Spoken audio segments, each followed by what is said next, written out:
ഈ 74 വയസ്സൊന്നും രജനി അണ്ണൻ ഒരു വിഷയമേ അല്ലെന്നേ.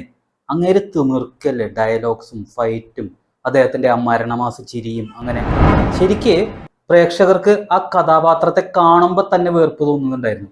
അതായത് അത്രയ്ക്ക് നന്നായിട്ട് വെറുപ്പിക്കൽ കഥാപാത്രം സൗബിൻ കൈകാര്യം ചെയ്തു. ഇനി സൗബിന് തമിഴില് സത്യത്തില് പ്രേക്ഷകര് ശ്രദ്ധിച്ചിട്ടുണ്ടാവുക ഈ രജിതയുടെ പെർഫോമൻസ് ആയിരിക്കും. അവരുടെ ഒറ്റയ്ക്കുള്ള ഫൈറ്റ് സീൻ മാത്രം മതി നായികയെ കടത്തിവെട്ടാൻ. ഹായ്, അപ്പോ ലോകി അഥവാ ലോകേഷ് കനകരാജിന്റെ കൂലി, അതാണല്ലോ കുറച്ച് ദിവസങ്ങളായിട്ട് സിനിമാ ലോകത്തെ ചർച്ച. തൃശ്ശൂരിൽ നിന്ന് വന്നിട്ട് വടക്കൻ പറവൂരിൽ തിയേറ്ററിൽ പുലർച്ചെ 6 മണിക്കുള്ള ഷോ തന്നെ കണ്ടു. രജനിക്ക് കൊടുത്ത 200 കോടി, ലോകിക്ക് കൊടുത്ത 50 കോടി, വെറും 15 മിനിറ്റ് രംഗങ്ങൾക്ക് ആമിർ ഖാന് കൊടുത്ത 20 കോടി, സംഗീത സംവിധാനത്തിന് അനിരുദ്ധിന് കൊടുത്ത 15 കോടി, നാഗാർജുനയ്ക്ക് കൊടുത്ത 10 കോടി, എന്തിനേറെ നമ്മുടെ സൗബിന് കൊടുത്ത 1 കോടി. അങ്ങനെ കോടികളിൽ കുറഞ്ഞ ചർച്ചകളേ ഇല്ലായിരുന്നല്ലോ. ആരാധകർക്കിടയിലും മാധ്യമങ്ങളിലും ഇതായിരുന്നു പ്രധാന ചർച്ചാ വിഷയം. മാത്രമല്ല, മരണമാസം ആയിരിക്കോ ചിത്രം എന്നുള്ളതൊക്കെ. അപ്പോ ഈ കോടികളൊക്കെ നമ്മുടെ കലാനിധിക്ക് മുതലിച്ചോ എന്നുള്ളതായിരിക്കുമല്ലോ എല്ലാവരും ഉറ്റുനോക്കുന്നത്. അതിനിടയ്ക്ക് ഇന്നലെ നമ്മുടെ മമ്മൂക്കാട് ആശംസയും വന്നിട്ടുണ്ടായിരുന്നു. ദളപതിയിൽ ഒരുമിച്ച് അഭിനയിച്ച ഓർമ്മകളൊക്കെ പങ്കുവച്ചുകൊണ്ടായിരുന്നു രജനിക്കുള്ള മമ്മൂക്കാടെ ആശംസകൾ എന്ന് പറയുന്നത്. അപ്പോ ദേവ എന്ന രജനീകാന്തും സൈമൺ എന്ന നാഗാർജുനയും തമ്മിലുള്ള യുദ്ധം, അല്ലെങ്കിൽ അവര് തമ്മിലായിരുന്നോ യുദ്ധം, പ്രേക്ഷകരെ ഇളക്കി മറിച്ചോ ഈ കാര്യങ്ങളൊക്കെ, ദയാൽ എന്ന നമ്മുടെ സൗബിൻ കഥാപാത്രത്തിന് എന്ത് റോളാണ് ഇതിലുള്ളത് എന്നൊക്കെ അറിയേണ്ട ആ ഒരു ആകാംക്ഷ എല്ലാവർക്കും ഉണ്ടാവും. അപ്പോൾ കൂലിയുടെ വിശേഷങ്ങളിലേക്ക് പോവാം. അപ്പോൾ ആദ്യം തന്നെ 2 മണിക്കൂർ 49 മിനിറ്റ് എന്നുള്ള വളരെ ദീർഘമായിട്ടുള്ള സമയം നമ്മളെ പടം പിടിച്ചിരുത്തുമോ എന്ന് ചോദിച്ചാൽ പടം വർക്കായി. പക്ഷേ രജനിയുടെയോ ലോകേഷിന്റെയോ മുൻപത്തെ പടങ്ങൾ വെച്ച് കമ്പയർ ചെയ്യാതെ പടം കണ്ടാൽ മാത്രം, അതായത് ഒരു എക്സ്ട്രാ ഓർഡിനറി മാസ് അല്ല, പക്ഷെ ഉറപ്പായിട്ടും ഒരു വിരുന്ന് തന്നെയായിരുന്നു. അതായത് ഒരു വെസ്റ്റേൺ സ്റ്റൈൽ മേക്കിംഗ് കൊണ്ടുവരാനുള്ള ഒരു ശ്രമം. ഫസ്റ്റ് ഹാഫ് കൂടുതലും സെക്കൻഡ് ഹാഫ് കുറവുമാണ് ഉണ്ടായിരുന്നത്. അതിൽ സെക്കൻഡ് ഹാഫിലാണ് ഈ രജനീകാന്തിന്റെ ആരാധകർ കൈയടിക്കാൻ കാത്തിരിക്കുന്ന സീനുകൾ എന്നൊക്കെ പറയാവുന്ന ആ സീനുകളുള്ളത്. 74 വയസ്സൊന്നും രജനിയണ്ണന് ഒരു വിഷയമേ അല്ലെന്നേ.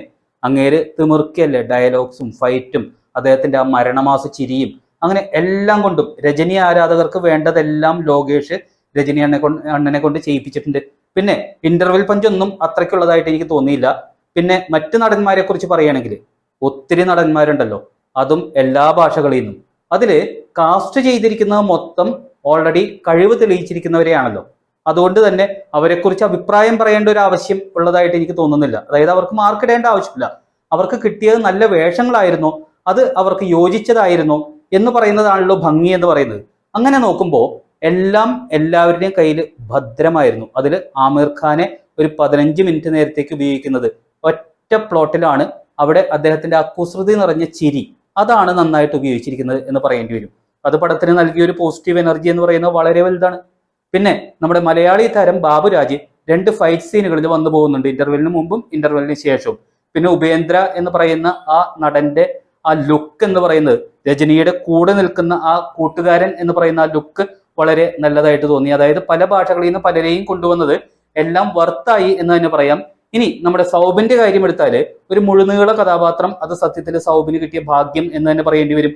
അതായത് ഒരു പ്രത്യേക സ്റ്റൈൽ. ശരിക്കും പ്രേക്ഷകർക്ക് ആ കഥാപാത്രത്തെ കാണുമ്പോൾ തന്നെ വെറുപ്പ് തോന്നുന്നുണ്ടായിരുന്നു. അതായത് അത്രയ്ക്ക് നന്നായിട്ട് ആ വെറുപ്പിക്കൽ കഥാപാത്രം സൗബിൻ കൈകാര്യം ചെയ്തു. ഇനി സൗബിന് തമിഴിലും തിരക്കേറും എന്നുള്ള ഉറപ്പാ.